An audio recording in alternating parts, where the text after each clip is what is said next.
ಎಲ್ಲರಿಗೂ ಸ್ವಾಗತ. ಇವತ್ತು ಒಂದು ಮುಖ್ಯವಾದ ವಿಷಯದ ಬಗ್ಗೆ ಮಾತಾಡೋಣ. ನಮಸ್ಕಾರ. ಕೇಂದ್ರ ಸರ್ಕಾರದಲ್ಲಿ ಕೆಲಸ ಹುಡುಕುತ್ತಿರುವವರಿಗೆ, ವಿಶೇಷವಾಗಿ 12ನೇ ಕ್ಲಾಸ್ ಪಾಸಾದವರಿಗೆ ಒಂದು ಒಳ್ಳೆ ಸುದ್ದಿ ಇದೆ. ಹೌದು, SSC ಇಂದ CHSL 2025 ನೋಟಿಫಿಕೇಶನ್ ಬಂದಿದೆ. ಹೌದು, ಅದೇ ಸಿಬ್ಬಂದಿ ನೇಮಕಾತಿ ಆಯೋಗದ ಸಂಯೋಜಿತ ಉನ್ನತ ಮಾಧ್ಯಮಿಕ ಮಟ್ಟದ ಪರೀಕ್ಷೆ. ಇದರ ಬಗ್ಗೆನೇ ಇವತ್ತು ನಮ್ಮ ಚರ್ಚೆ. ಖಂಡಿತ. ಯಾರು ಅಪ್ಲೈ ಮಾಡಬಹುದು, ಹೇಗೆ ಮಾಡಬೇಕು, ಪರೀಕ್ಷೆ ಪ್ಯಾಟರ್ನ್ ಹೇಗಿರುತ್ತೆ, ಹೀಗೆ ಎಲ್ಲ ಮುಖ್ಯ ವಿಷಯಗಳನ್ನು ನೋಡೋಣ. ಯಾಕಂದ್ರೆ ಅಧಿಸೂಚನೆಯಲ್ಲಿರೋ ಮಾಹಿತಿನೇ ಫೈನಲ್ ಮತ್ತೆ ಅಧಿಕೃತ. ಸರಿ. SSC ಪ್ರಾಸೆಸ್ ಸಾಮಾನ್ಯವಾಗಿ ತುಂಬಾ ಸಿಸ್ಟಮ್ಯಾಟಿಕ್ ಆಗಿರುತ್ತೆ. ಈ ನೋಟಿಫಿಕೇಶನ್ ಅದನ್ನೇ ತೋರಿಸುತ್ತೆ. ಓಕೆ, ಮೊದಲು ಹುದ್ದೆಗಳ ಸಂಖ್ಯೆ ಬಗ್ಗೆ ಹೇಳಿ.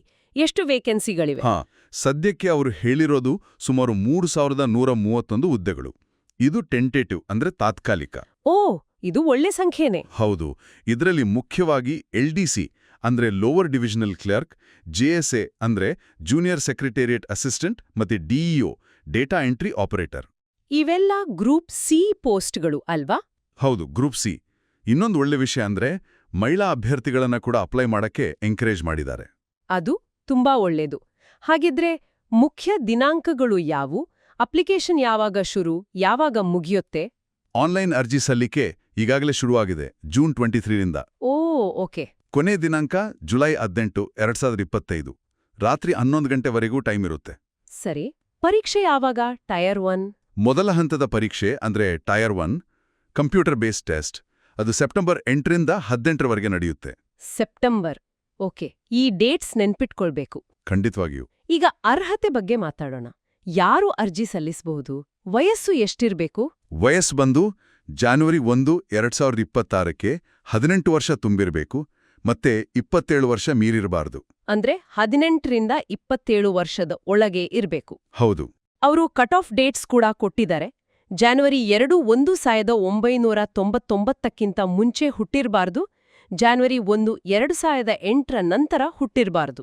ಓ, ಸ್ಪೆಸಿಫಿಕ್ ಆಗಿ ಹೇಳಿದ್ದಾರೆ. ಏಜ್ ರಿಲ್ಯಾಕ್ಸೇಷನ್ ಇದೆಯಾ? ಇದೆ. SC/ST ಅಭ್ಯರ್ಥಿಗಳಿಗೆ 5 ವರ್ಷ, OBCಗೆ 3 ವರ್ಷ, PWD ಅಂದ್ರೆ ದಿವ್ಯಾಂಗರಿಗೆ 10 ವರ್ಷ. ಹೀಗೆ ನಿಯಮಗಳ ಪ್ರಕಾರ ಸಡಿಲಿಕೆ ಇದೆ. ಮಾಜಿ ಸೈನಿಕರಿಗೂ ಇದೆ. ಸರಿ. ಇನ್ನು ಎಜುಕೇಷನಲ್ ಕ್ವಾಲಿಫಿಕೇಷನ್, ಶೈಕ್ಷಣಿಕ ಅರ್ಹತೆ ಏನು ಬೇಕು? ಸಾಮಾನ್ಯವಾಗಿ 12ನೇ ಕ್ಲಾಸ್ ಪಾಸ್ ಆಗಿರಬೇಕು. ಓಕೆ, 12ನೇ ಪಾಸ್. ಎಲ್ಲಾ ಪೋಸ್ಟ್ಗಳಿಗೂ ಇದೇನಾ? ಇಲ್ಲ, ಸ್ವಲ್ಪ ವ್ಯತ್ಯಾಸ ಇದೆ. ಕೆಲವು ಮಿನಿಸ್ಟ್ರಿಗಳಲ್ಲಿ DEO ಪೋಸ್ಟ್ಗಳಿಗೆ 12ನೇ ಕ್ಲಾಸ್ ಸೈನ್ಸ್ ಸ್ಟ್ರೀಮ್ನಲ್ಲಿ ಮ್ಯಾಥ್ಸ್ ಒಂದು ಸಬ್ಜೆಕ್ಟ್ ಆಗೋದಿರಬೇಕು. ಓ, ಹಾಗಾ? ಯಾಕೆ ಹಾಗೆ? ಬಹುಶಃ ಆ ಹುದ್ದೆಗಳಿಗೆ ಸ್ವಲ್ಪ ಸ್ಟ್ಯಾಟಿಸ್ಟಿಕಲ್ ಕೆಲಸ ಇರ್ಬೋದು, ಅದಕ್ಕೆ ಮ್ಯಾಥ್ಸ್ ಬ್ಯಾಕ್ಗ್ರೌಂಡ್ ಕೇಳಿರ್ಬೋದು. ಅರ್ಥ ಆಯ್ತು. ಈಗ ಅಪ್ಲಿಕೇಶನ್ ಪ್ರೋಸೆಸ್ ಹೇಗೆ ಅಪ್ಲೈ ಮಾಡೋದು? ಆನ್ಲೈನ್ ಅಲ್ವಾ? ಹೌದು, ಪೂರ್ತಿ ಆನ್ಲೈನ್ ಮಾತ್ರ. SSCಯ ಹೊಸ ವೆಬ್ಸೈಟ್ ಇದೆ ಈಗ, https://ssc.gov.in. ಓ, ವೆಬ್ಸೈಟ್ ಹೊಸ್ತಾ? ಹೌದು. ಅಥವಾ MySSC ಅಂತ ಮೊಬೈಲ್ ಆಪ್ ಕೂಡ ಇದೆ, ಅದ್ರ ಮೂಲಕನೂ ಅಪ್ಲೈ ಮಾಡ್ಬೋದು. ಮುಖ್ಯವಾದ ವಿಷಯ ಅಂದ್ರೆ ಈ ಹೊಸ ವೆಬ್ಸೈಟ್ಗೆ ಹೊಸದಾಗಿ OTR ಮಾಡ್ಕೋಬೇಕು. OTR ಅಂದ್ರೆ ಒನ್ ಟೈಮ್ ರಿಜಿಸ್ಟ್ರೇಷನ್. ಹಳೆ OTR ಅಂದ್ರೆ ಅದು ವರ್ಕ್ ಆಗಲ್ಲ, ಹೊಸದಾಗಿ ರಿಜಿಸ್ಟರ್ ಮಾಡಲೇಬೇಕು. ಓ, ಇದು ಇಂಪಾರ್ಟೆಂಟ್ ಪಾಯಿಂಟ್. ಹೌದು. ಇದರಲ್ಲಿ ಆಧಾರ್ ಬೇಸ್ಡ್ ಅಥೆಂಟಿಕೇಶನ್ ಆಪ್ಷನ್ ಇದೆ. ಅದನ್ನ ಬಳಸಿದ್ರೆ ಮತ್ತು ಲೈವ್ ಫೋಟೋ ಅಪ್ಲೋಡ್ ಮಾಡಿದ್ರೆ ಫೋಟೋ ಅಥವಾ ಸಿಗ್ನೇಚರ್ ಸರಿ ಇಲ್ಲ ಅಂತ ಅಪ್ಲಿಕೇಶನ್ ರಿಜೆಕ್ಟ್ ಆಗೋ ಚಾನ್ಸ್ ಕಡಿಮೆ ಆಗುತ್ತೆ ಅಂತ ಹೇಳಿದ್ದಾರೆ. ಲೈವ್ ಫೋಟೋ ಅಂದ್ರೆ ಅಪ್ಲಿಕೇಶನ್ ಹಾಕುವಾಗ್ಲೇ ತೆಗಿಬೇಕಾ? ಹೌದು. ಕ್ಯಾಮ್ರಾ ಆನ್ ಆಗುತ್ತೆ. ಆಗ ಟೋಪಿ, ಕಣ್ಣಕ್ಕ, ಮಾಸ್ಕ್ ಏನು ಹಾಕಿರಬಾರ್ದು, ಮುಖ ಸ್ಪಷ್ಟವಾಗಿ ಕಾಣಬೇಕು. Okay, okay. ಇದು ಫ್ರಾಡ್ ತಡೆಯೋಕಿರಬೇಕು. ಬಹುಶಃ. ಅರ್ಜಿ ಶುಲ್ಕ ಎಷ್ಟು? ಫೀಸ್ ₹100. ಅಷ್ಟೇನಾ? ಹೌದು. ಆದ್ರೆ ಮಹಿಳೆಯರಿಗೆ, SC, ST, PWBD ಮತ್ತೆ ಎಕ್ಸ್ ಸರ್ವಿಸ್ಮೆನ್ ESM ಅಭ್ಯರ್ಥಿಗಳಿಗೆ ಫೀಸ್ ಇಲ್ಲ, ವಿನಾಯಿತಿ ಇದೆ. ಅದೊಳ್ಳೇದು. ಏನಾದ್ರೂ ತಪ್ಪು ಮಾಡಿದ್ರೆ ಸರಿ ಮಾಡಕ್ ಅವಕಾಶ ಇರುತ್ತಾ? ಅದಕ್ಕೂ ಅವಕಾಶ ಕೊಟ್ಟಿದ್ದಾರೆ. ಅಪ್ಲಿಕೇಶನ್ ಸಬ್ಮಿಟ್ ಆದ್ಮೇಲೆ ಜುಲೈ 23 ಮತ್ತೆ 24ರಂದು ಕರೆಕ್ಷನ್ ವಿಂಡೋ ಓಪನ್ ಇರುತ್ತೆ. ಓಹ್, ಸರಿ. ಆದ್ರೆ ಕರೆಕ್ಷನ್ ಮಾಡೋದಿಕ್ಕೆ ಶುಲ್ಕ ಇರುತ್ತೆ. ಮೊದಲನೇ ಸಲ ಕರೆಕ್ಷನ್ಗೆ ₹200, ಎರಡನೇ ಸಲ ಮಾಡಿದ್ರೆ ₹500. ಓಹೋ, ಸೊ ಮೊದಲ ಬಾರಿನೇ ಸರಿಯಾಗಿ ತುಂಬೋದು ಬೆಟರ್. ಖಂಡಿತ. ಈಗ ಪರೀಕ್ಷಾ ವಿಧಾನ ನೋಡೋಣ. 2 ಹಂತಗಳು ಅಂದ್ರಿ, ಟಿಯರ್ 1 ಮತ್ತು ಟಿಯರ್ 2. ಹೌದು. ಟಿಯರ್ 1 ಬಂದು ಆಬ್ಜೆಕ್ಟಿವ್ ಟೈಪ್ ಪರೀಕ್ಷೆ, ಮಲ್ಟಿಪಲ್ ಚಾಯ್ಸ್ ಕ್ವೆಶ್ಚನ್ಸ್, MCQs. ಏನೆಲ್ಲ ಸಬ್ಜೆಕ್ಟ್ಸ್ ಇರುತ್ತೆ? 4 ಭಾಗಗಳು. ಇಂಗ್ಲಿಷ್ ಲ್ಯಾಂಗ್ವೇಜ್, ಜನರಲ್ ಇಂಟೆಲಿಜೆನ್ಸ್ ಅಂದ್ರೆ ರೀಸನಿಂಗ್, ಕ್ವಾಂಟಿಟೇಟಿವ್ ಆಪ್ಟಿಟ್ಯೂಡ್ ಅಂದ್ರೆ ಬೇಸಿಕ್ ಮ್ಯಾಥ್ಸ್, ಮತ್ತೆ ಜನರಲ್ ಅವೇರ್ನೆಸ್. ನೆಗೆಟಿವ್ ಮಾರ್ಕಿಂಗ್ ಇದೆಯಾ? ಇದೆ. ಪ್ರತಿ ತಪ್ಪು ಉತ್ತರಕ್ಕೆ 0.50 ಮಾರ್ಕ್ಸ್ ಕಟ್ಟಾಗುತ್ತೆ. ಅರ್ಧ ಮಾರ್ಕ್. ಹುಷಾರಾಗಿ ಆನ್ಸರ್ ಮಾಡ್ಬೇಕಾಗಿದ್ರೆ. ಹೌದು. ಟಿಯರ್ 1 ನಲ್ಲಿ ಪಾಸ್ ಆದವರು ಟಿಯರ್ 2ಗೆ ಹೋಗ್ತಾರೆ. ಟಿಯರ್ 2 ಹೇಗಿರುತ್ತೆ? ಅದು ಕೂಡ MCQನಾ? ಟಿಯರ್ 2 ಸ್ವಲ್ಪ ಕಾಂಪ್ಲೆಕ್ಸ್. ಇದರಲ್ಲಿ ಬೇರೆ ಬೇರೆ ಸೆಕ್ಷನ್ಸ್ ಇವೆ, ಮತ್ತೆ ಇದು 2 ಸೆಷನ್ಗಳಲ್ಲಿ ನಡೆಯುತ್ತೆ ಒಂದೇ ದಿನ. ಓಕೆ. ಇದರಲ್ಲಿ mathematics, reasoning, English, general awareness ಇರುತ್ತೆ. ಇದರ ಜೊತೆಗೆ ಕಂಪ್ಯೂಟರ್ ನಾಲೆಜ್ ಮಾಡ್ಯೂಲ್ ಕೂಡ ಇದೆ. ಕಂಪ್ಯೂಟರ್ ಜ್ಞಾನ. ಹೌದು. ಇದು ಕ್ವಾಲಿಫೈಯಿಂಗ್ ಅಷ್ಟೇ. ಅಂದ್ರೆ ಇದರಲ್ಲಿ ಪಾಸ್ ಆಗ್ಬೇಕು, ಆದ್ರೆ ಇದರ ಮಾರ್ಕ್ಸ್ ಮೆರಿಟ್ಗೆ ಸೇರ್ಸಲ್ಲ. ಓ ಸರಿ. ಮತ್ತೆ ಇನ್ನೊಂದು ಮುಖ್ಯವಾದದ್ದು ಸ್ಕಿಲ್ ಟೆಸ್ಟ್ ಅಥವಾ ಟೈಪಿಂಗ್ ಟೆಸ್ಟ್. ಇದು ಕೂಡ ಕ್ವಾಲಿಫೈಯಿಂಗ್ ನೇಚರ್. ಡಿಒ ಪೋಸ್ಟ್ಗಳಿಗೆ ಸ್ಕಿಲ್ ಟೆಸ್ಟ್, LDC JSAಗೆ ಟೈಪಿಂಗ್ ಟೆಸ್ಟ್ ಅಲ್ವಾ? ಕರೆಕ್ಟ್. DEOಗೆ ಡೇಟಾ ಎಂಟ್ರಿ ಸ್ಪೀಡ್ ನೋಡ್ತಾರೆ, LDC JSAಗೆ ಟೈಪಿಂಗ್ ಸ್ಪೀಡ್. ಇವುಗಳನ್ನು ಪಾಸ್ ಆಗ್ಲೇಬೇಕು. ಅಂದ್ರೆ ಟೈರ್ 2 ರಲ್ಲಿ ಮ್ಯಾಥ್ಸ್, ರೀಸನಿಂಗ್, ಇಂಗ್ಲಿಷ್, GA ಈ 4ರ ಮಾರ್ಕ್ಸ್ ಮುಖ್ಯ. ಹೌದು.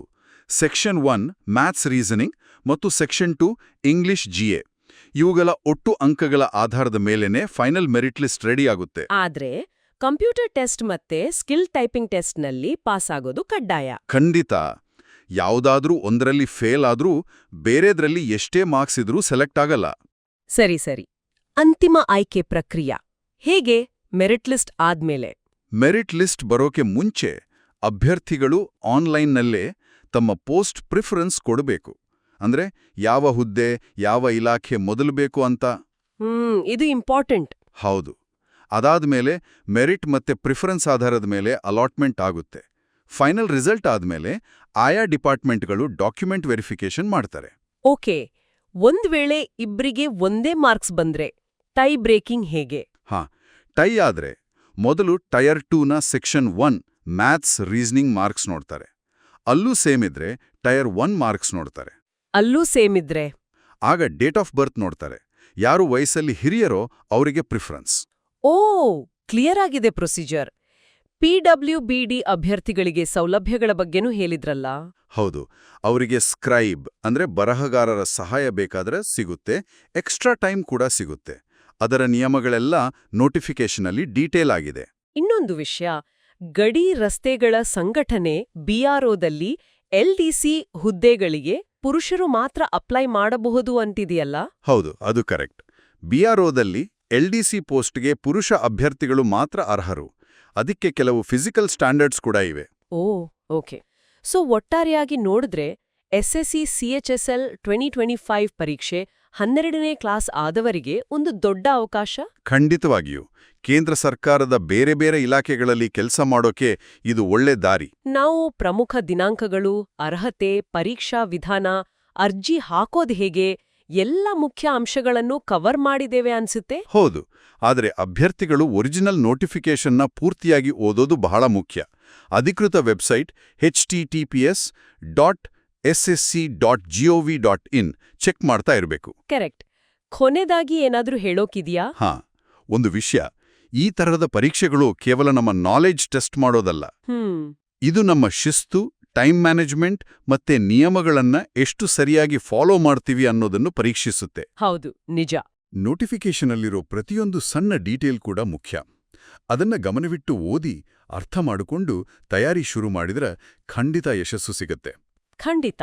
ಆಲ್ ದಿ ಬೆಸ್ಟ್ ಎಲ್ಲ ಅಭ್ಯರ್ಥಿಗಳಿಗೆ. ಹೌದು, ಆಲ್ ದಿ ಬೆಸ್ಟ್.